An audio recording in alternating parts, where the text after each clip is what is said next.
ଆଜି ଆମେ ଗୋଟେ ଦୁଇ ପାଠ ପଢିବା ହେଲା। ଆମର ତିନୋଟି ପଥ ଅଛି, ଜଳପଥ, ସ୍ଥଳପଥ ଆଉ ଗୋଟେ କଣ ଆକାଶପଥ ହେଲା। ଆମେ ଜଳପଥରେ ଆମେ କଣ ମାନେ ଆମର କି ଯାନବାହନ ଚାଲେ ଜଳପଥରେ? ଜଳପଥ କହିଲେ ଏଟା ଆମର ଜଳ ଉପରେ ଚାଲିଥାଏ।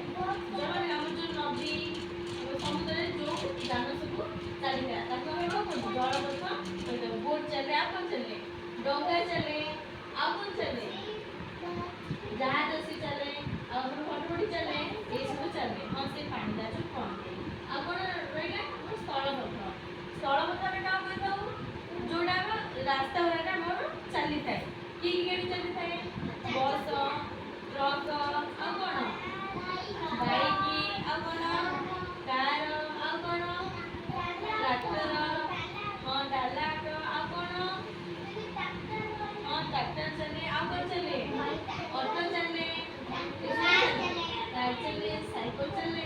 କିନ୍ତୁ ସାଇକେଲ ଚଲାନ୍ତି? ହଁ। ଆଉ କଣ ଚାଲେ? ଆମର ଆଉ ରହିଲା ଆମର ଆକାଶପଥ। ଆକାଶପଥ କହିଲେ ଯୋଉଟା ଆମର ଆକାଶରେ ଯୋଉ ଯାନବାହନ ଚାଲିଥାଏ। ଆକାଶରେ ଉଡାଜାହାଜ, ରକେଟ, ହେଲିକପ୍ଟର, ଆଉ କଣ? ଏଇ ତିନିଟା ଜିନିଷ ଚାଲିଥାଏ। ଚାଲୁଥାଏ? ଆଉ ଆକାଶପଥରେ ଆଉ କଣ ଥାଏ? ଆଉ କଣ ଥାଏ? ଆର ଉପରେ ଗୋଟେ ଗୀତ ଅଛି, ଟିକେ ବୋଲି ପାରିବ? ବୋଲି ପାରିବ? ବୋଲି ପାରିବନି? ହଉ ଆମେ ଏଇ ବିଷୟରେ ଜାଣିଲେ। ଆଉ ଆମ ଘରେ ଯୋଉ ଆମର ଯାନବାହନ ଅଛି, ଗାଡି ଅଛି, ସାଇକେଲ ଅଛି, ତ ସାଇକେଲ ଚଲାଅ? ସାଇକେଲ ହେଇଯାଇଛି? ବୋଲର ହେଇଯାଇଛି? ଯିବା ଆସିବା କରିପାରୁଛ? ଆମେ ଏବେ ଛୋଟ ଅଛି, ଆମେ ଏବେ କୋଉଠି ଚାଲୁଛେ? ମୋର ଏବେ ପାଦରେ ଚାଲୁଛି। ଆଉ ଟିକେ ବଡ ହେଇଗଲେ କୋଉଠି ଯିବା?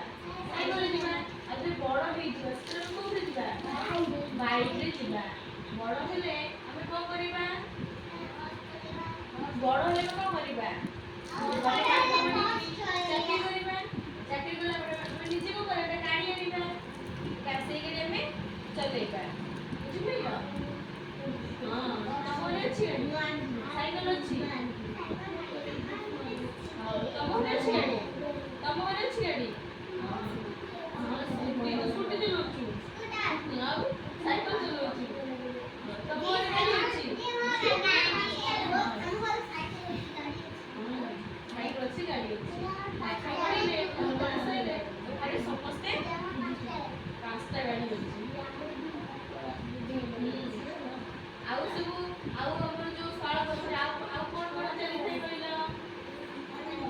ଆଉ କି ଗାଡି ସବୁ ଚାଲିଥାଏ ସ୍ଥଳପଥରେ? ଯେମିତି ଆମର ବସ୍ ହେଲା, ଟ୍ରକ୍ ହେଲା, ଆଉ କଣ ଅଛି? ଆଉ କଣ ଅଛି? ଟ୍ରେନ ଦେଖିଛ? ଟ୍ରେନ ସେ କୋଉଠି ଯାଏ? ତାର ସେଟା ପଥରେ ସେ କୋଉଠି ସେଇ ସ୍ଥଳପଥରେ ଆମର ଯାଇଥାଏ। ଟ୍ରେନରେ ଆମେ କଣ କହିଲ? କଣ ଜିନିଷ ସବୁ ଯାଏ? ହଁ ସେଠି ଗୁଡା ତ ଥାଏ। ଟ୍ରେନ ଆମେ